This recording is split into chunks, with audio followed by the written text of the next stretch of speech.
Schomburg, The Man Who Built a Library.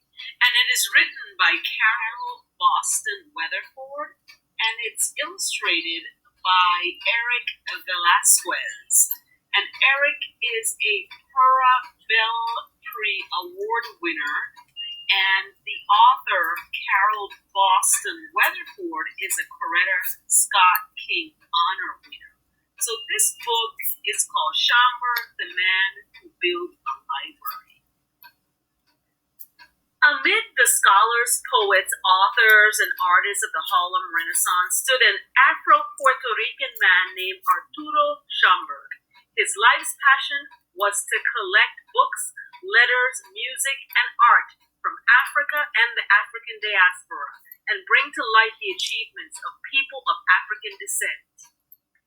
Let's get started.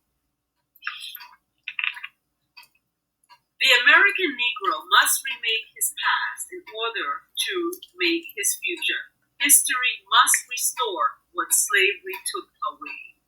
Arthur Schomburg. The prologue, Bibliophile. Arturo Schomburg was more than a book lover, more than a mailroom clerk at Bankers Trust, where he supervised 11 white men, unheard of authority for a black man at the time. He recognized early on that history was not history unless it was complete from all angles. Like a detective, he hunted for clues and found facts, affirming the role of African descendants in building nations and shaping cultures. Fellow book collector author Spigern noted that Arturo would, quote, approach an immense pile of apparently worthless material and errantly find treasures, which would have been lost to a less inspired collector. Arturo believed that those facts, once unearthed, would speak loud and clear in halls of knowledge, daring another teacher to tell a black child that the Negro has no history. Time and again, through print, music, and art, Schomburg proved otherwise. On his lifelong quest, he was not just collecting rarities, he was correcting history for generations to come.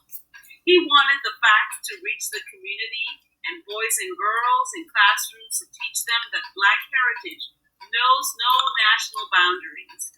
And today, the Harlem Library bearing Schomburg's name boasts more than 10 million items, a beacon for scholars all over the world, bringing to light past glories that Arturo always knew existed. Now, it's a note to parents and to teachers as well. Children learn to read and to love books when adults share their own pleasure in reading and language.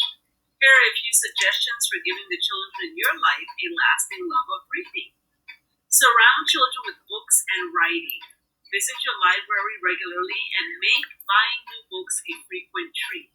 Put cloth and board books in the baby's playpen and keep 1 or 2 books in the car for older children. Show children that words are everywhere, not just on the pages of a book, but also on cereal boxes, billboards, and street signs. Read aloud.